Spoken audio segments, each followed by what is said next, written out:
In this video, you are going to see a Chinese masterpiece, the game that made Wei Yi famous to the elite chess world.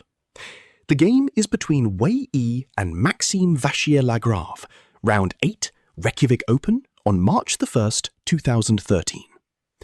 Wei Yi was playing white, and we'll follow the game from his perspective. Now, let's begin. Starting strong with a fundamental, versatile first move. A dynamic opening that often leads to a combative game.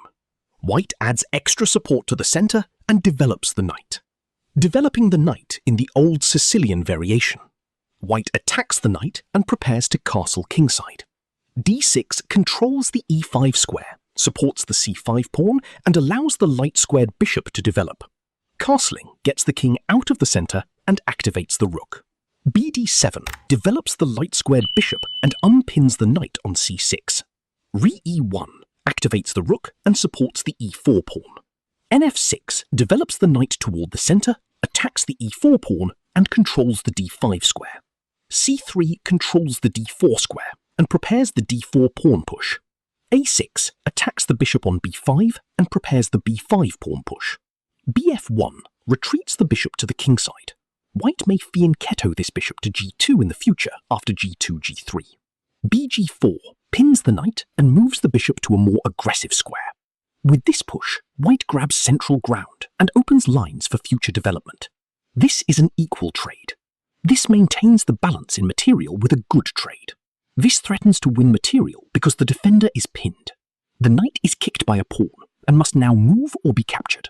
This takes an outpost, a square where the knight cannot be kicked out by a pawn, developing the bishop and increasing influence in the center. This forces the opponent to double castle pawns. A straightforward recapture. This moves the bishop to safety. That's fine. Right on target.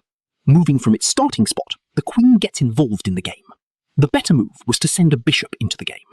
That pawn was free for the taking. Moving from its starting spot, the rook gets involved in the game. This is not the right idea. This attacks White's pawn chain. After all captures, this is an equal trade.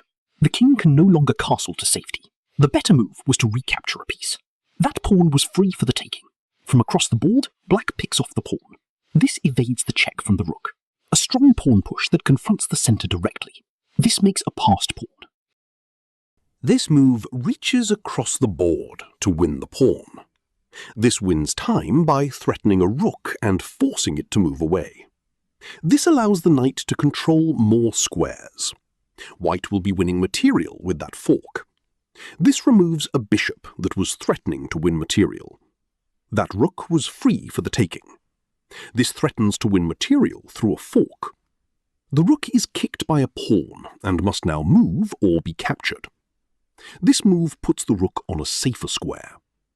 This offers to exchange pieces of equal value. A strong choice. Trading pieces is a good strategy for White to simplify the game when they're ahead. A straightforward recapture. This defends a vulnerable pawn by pinning one of its attackers. Moving the bishop gives black more flexibility in the middle game. This removes the attacking knight. A clear recapture. The pawn is pinned, so White will win material with this move.